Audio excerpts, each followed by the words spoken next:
আজ দিল্লি যাচ্ছেন মমতা বন্দ্যোপাধ্যায়। আগামীকাল সংসদীয় দলের সদস্যদের সঙ্গে তার বৈঠক। সেই বৈঠকে একাধিক বিষয়ে আলোচনা হতে পারে। তৃণমূল সূত্রে এমনটাই খবর। সংসদীয় দলের সদস্যদের সঙ্গে মমতা বন্দ্যোপাধ্যায়ের বৈঠক রয়েছেন। এই বৈঠক যথেষ্ট তাৎপর্যপূর্ণ এবং একাধিক বিষয়ে আলোচনা হতে পারে, এমনটাই তৃণমূল সূত্র মারফত খবর পাওয়া যাচ্ছে।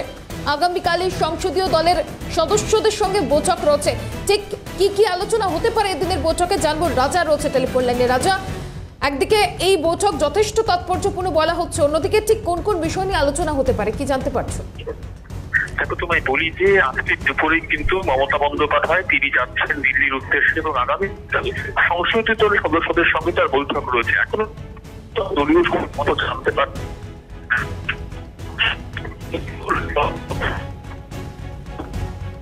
রাজা স্থান পরিবর্তন করে সমস্যা কথা বলে শুনতে সমস্যা হচ্ছে।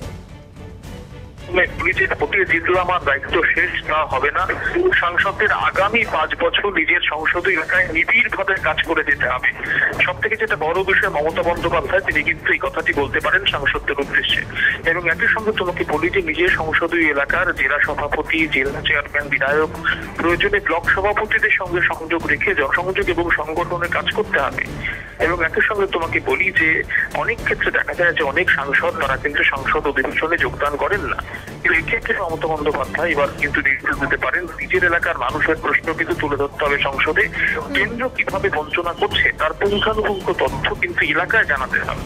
এবং একই সঙ্গে তোমাকে বলি যে কেন্দ্রীয় বঞ্চনা, সেই কেন্দ্রীয় বঞ্চনার ইস্যুকে সামনে রেখে তোমাকে বলি যে লোকসভায় কিন্তু সরব হতে হবে। একবার নয়, বারংবার সরব হতে হবে। রাজ্য যে 100 দিনের টাকা এখনো পর্যন্ত পায়নি, সেই ইস্যু নিয়ে কিন্তু একেবারে সংসদের ভেতরে সরব হতে হবে। এবং একই সঙ্গে তোমাকে বলি যে আরো একটা বিষয় কিন্তু মমতা বন্দ্যোপাধ্যায় বলতে পারেন, তাহলে আমি সাংসদ হয়ে গেছি, আমি শুধু দিল্লি নিয়ে ব্যস্ত থাকবো, তা কিন্তু কোনোভাবে হবে না। নিজের এলাকায় পূর্ণ সময় সেই সময়টাকে তো দিতে হবে। যতটা সম্ভব মানুষের চাহিদা প্রয়োজন বুঝি ইস্যু ভিত্তিক লড়াই কিন্তু চালিয়ে যেতে হবে।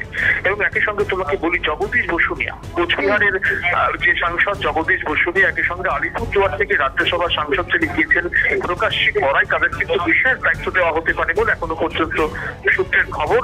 এবং কারণ দুজনেই কিন্তু উত্তরবঙ্গ থেকে সাংসদ হয়েছেন এবং উত্তরের যে হারানো জমি, সেই হারানো জমি ফিরে পাওয়াই কিন্তু এই মুহূর্তে তৃণমূলের কাছে সবচেয়ে বড় বিষয়। একেবারে অনেক ধন্যবাদ রাজা। একদিকে দিল্লি যাচ্ছেন মমতা বন্দ্যোপাধ্যায়, সংসদীয় অধিবেশনে যোগ দিতেই তার দিল্লি যাত্রা বলে জানা যাচ্ছে এবং সেই বৈঠক যথেষ্ট তাৎপর্যপূর্ণ হবে। একাধিক বিষয় আলোচনা হবে। ঠিক কোন কোন বিষয় আলোচনা হবে বৈঠকের পরই জানা যাবে।